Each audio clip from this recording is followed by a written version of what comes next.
আৰু ইমান বিপদৰ মাজত থকা অৱস্থাত আজি জমিয়ত উলেমাই হিন্দে আমাক যে সহায় কৰিবলৈ আগবাঢ়ি আহিছে আমাৰ জীৱনৰ কাৰণে এটা ডাঙৰ কথা। আমি জমিয়ত উলেমাই হিন্দক প্ৰতিজন বিষয় বিভাগ কৰ্মকৰ্তাক আমি আন্তৰিকতাৰে অন্তৰৰ পৰা আমি ধন্যবাদ জ্ঞাপন কৰিছোঁ আৰু আনকৰ ফাউণ্ডেশ্যনক আমি আন্তৰিকতাৰে অন্তৰৰ পৰা ধন্যবাদ জ্ঞাপন কৰিছোঁ। আৰু না আমি কেতিয়াও ভবা নাছিলোঁ যে আমি ইমান এটা ডাঙৰ মহাপলে আমি সন্মুখীন হ'বলগীয়া হ'ব। যেতিয়া আমি গাঁওবিলাকলৈ গৈছোঁ সঁচা কথা ক'বলৈ গ'লে চকুত চকু পানী ওলাই যায়। কণ ছাত্ৰ ছাত্ৰীসকলে এটা পানীৰ বটলৰ কাৰণে হাহাকাৰ কৰিবলগীয়া হৈছে। মই কালি আপোনাৰ যিসমূহ ঠাইত কালি মই ঘূৰিলোঁ এনে কিছুমান ঠাইত পাইছোঁগৈ মই সৰু ছোৱালীয়ে মোৰ ওচৰলৈ আহি সুধিছে যে দাদা বিস্কুট পেকেট এটা খাবলৈ দিব নেকি? তাতকৈ আৰু আমাৰ জীৱনৰ কাৰণে একো ডাঙৰ কথা হ'বই নোৱাৰে। আৰু ইমান বিপদৰ মাজত থকা অৱস্থাত আজি জমিয়ত উলেমাই হিন্দে আমাক যে সহায় কৰিবলৈ আগবাঢ়ি আহিছে আমাৰ জীৱনৰ কাৰণে এটা ডাঙৰ কথা। আমি জমিয়ত উলেমাই হিন্দক প্ৰতিজন বিষয় বিভাগ কৰ্মকৰ্তাক আমি আন্তৰিকতাৰে অন্তৰৰ পৰা আমি ধন্যবাদ জ্ঞাপন কৰিছোঁ আৰু আনকৰ ফাউণ্ডেশ্যনক আমি আন্তৰিকতাৰে অন্তৰৰ পৰা ধন্যবাদ জ্ঞাপন কৰিছোঁ। আৰু এই মুহূৰ্তত মই আৰু এটা কথা ক'ব বিচাৰিছোঁ। এই মুহূৰ্তত আমি মিয়া অসমীয়া অনা অসমীয়া হিন্দু মুছলমান কৰা সময় নহয়।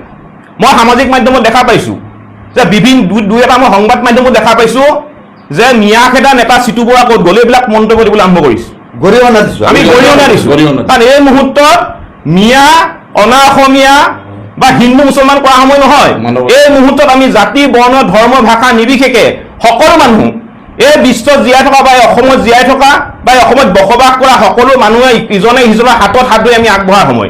আৰু আটাইতকৈ ইমান দুখৰ মাজত আছোঁ যদিও আটাইতকৈ ভাল লগা কথা এইটোৱে হৈছে যে আমি শিৱসাগৰ চৰাইদেউৰ বিভিন্ন ঠাইত দেখিছোঁ যে হিন্দুৱে বনাইছে মুছলমানে খাইছে, মুছলমানে বনাইছে হিন্দুৱে খাইছে, হিন্দুৰ ঘৰত মুছলমানক আশ্ৰয় দিয়া হৈছে আৰু মুছলমানৰ ঘৰত হিন্দুক আশ্ৰয় দিয়া হৈছে।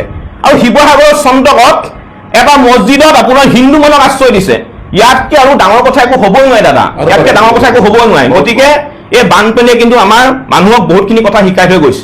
গতিকে আমি এটাই ভাবোঁ বানপানী উদ্ধাৰ হোৱাৰ পিছতে আমি আমাৰ যিখন সমাজ জাতি বৰ্ণ ধৰ্ম ভাষা নিৰ্বিশেষে বসবাস কৰা সমাজখনক আমি সদায় একতা দোলে আগবঢ়াই লৈ যাবলৈ আমি চেষ্টা কৰিম। আৰু জমিয়ত উলেমা হিন্দক আমি পুনৰবাৰ অন্তৰৰ পৰা ধন্যবাদ জ্ঞাপন কৰিছোঁ। আপোনালোকৰ এই কষ্ট ত্যাগক আমি কেতিয়াও পাহৰিব নোৱাৰোঁ। এনেদৰে জাতি ধৰ্ম নিৰ্বিশেষে ৰাজ্যিক জমিয়ত উলামাৰ সন্মানীয় সভাপতি মৌলানা মুস্তাক আনবৰ চাহাবে তেখেতে এই ইনিচিয়েটিভটো লৈছে। তেখেতে চিন্তা কৰিছে যে আজি আমাৰ উজনিৰ যি বানাক্ৰান্ত লোকসকল আছে তেওঁলোকৰ অৱস্থা অতি সংকটজনক। তেখেতে সেই চিন্তা আগত ৰাখি আজি এই লোকসকলক জমিয়তৰ বা আনকৰ ফাউণ্ডেশ্যনৰ টিমক পঠিয়াইছে, বিশেষকৈ মৌলানা মুস্তাক আনবৰ চাহাব। মই মুস্তাকা চাহাবক মই বিগত সময় বহুত আগৰ পৰা জানো। তেখেত যথেষ্ট মানৱদৰ্দী মানুহ। বিগত সময়ছোৱাত তেখেতে বিভিন্ন সময়ত দুখীয়া দৰিদ্ৰ শ্ৰেণীৰ নাগৰিকক সহায় কৰি আহিছে আৰু এইবাৰ ব্যতিক্ৰম নহয়। শিৱসাগৰ বা চৰাইদেউ জিলাত বানপানী হৈছে, তেখেতে সহায় কৰিবৰ কাৰণে আগবাঢ়ি আহিছে। মই তেখেতৰ সুস্বাস্থ্য কামনা কৰিছোঁ আৰু সদায় ভগৱানে তেখেতক এই ধৰণে মানৱ সেৱা কৰিবৰ কাৰণে শক্তি দিয়ক, আমি তাৰে কামনা কৰিছোঁ। এটা কথা স্পষ্ট, মৌলানা মুস্তাক আনবৰ চাহা তেওঁ ৰাজনীতি আৰু সাম্প্ৰদায়িকতাৰ পৰা বহুত দূৰত থকা পায়। উজনি অসমৰ সকলোৱে হয়তো তেওঁক দেখা নাই। তেওঁ 15-20 দিন পিছত সশৰীৰে তেখেত উজনি অসমলৈ আহিব। আমি চিতু বৰুৱা ডাঙৰীয়া বা আমাৰ যিসকল জাতীয় দল সংগঠনৰ নেতৃবৰ্গত আমি লগ ধৰিবলৈ চেষ্টা কৰিম, প্ৰয়াস কৰিম।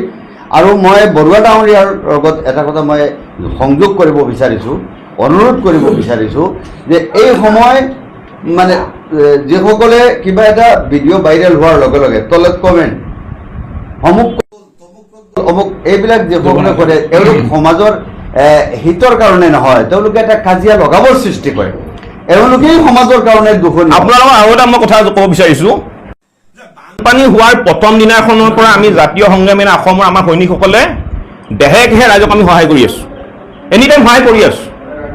আমি আজি দুদিনৰ আগতে শিৱসাগৰ জিলাৰ ভাড়াঘৰত থকা আমি প্ৰায় 80টা মিয়া সম্প্ৰদায়ৰ পৰিয়ালক আমি সহায় কৰিছোঁ।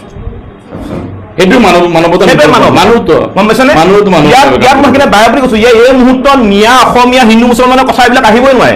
আৰু যিবিলাকে এইবিলাক কাম কৰিছে মই তেওঁলোকক গঢ়ি নাইছোঁ, ধিক্কাৰ দিছোঁ। এই মুহূৰ্তত নকৰিব, এই মুহূৰ্তত এইবিলাক কথা বতৰা নানিব। আৰু যিকেইটা সংবাদ মাধ্যমে এনেধৰণৰ বাৰ্তা দিছে মই তেওঁলোককো গঢ়ি নানিছোঁ।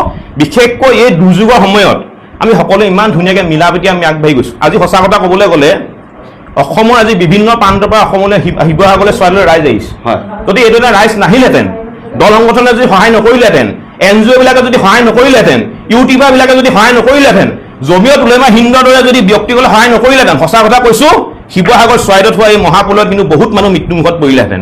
এওঁলোকৰ কাৰণে কিন্তু মানুহখিনি জীয়াই আছে। গতিকে এওঁলোকক আমি আন্তৰিকভাৱে ধন্যবাদ জ্ঞাপন কৰিছো। আৰু আমি এওঁলোকক সঁচা কথা ক'বলৈ গ'লে এওঁ এতিয়া ভগৱান স্বৰূপ এওঁলোক আমাৰ কাৰণে, এইটো আমাৰ কৰ্তব্য, ভগৱান স্বৰূপ আমাৰ কাৰণে। গতিকে এই মুহূৰ্তত এই ধৰণৰ কোনো ধৰণৰ আপোনালোকে সাম্প্ৰদায়িক বাতাবৰণ সৃষ্টি কৰা বা মন্তব্য নিদিব। সকলোৱে মিলাপ্ৰীতি আমি বসবাস কৰি আছো আৰু মিলাপ্ৰীতিয়ে এই মুহূৰ্তত আমি আগবাঢ়ি যাব লাগে। মই তাৰে কামনা অসম কৰিছো। মাতৃ বহুত বহুত অসম মাতৃৰ সন্তান, আমি অসম মাতৃৰ সন্তান, আমি অসম মাতৃৰ সন্তান, এই আমাৰ পৰিচয়।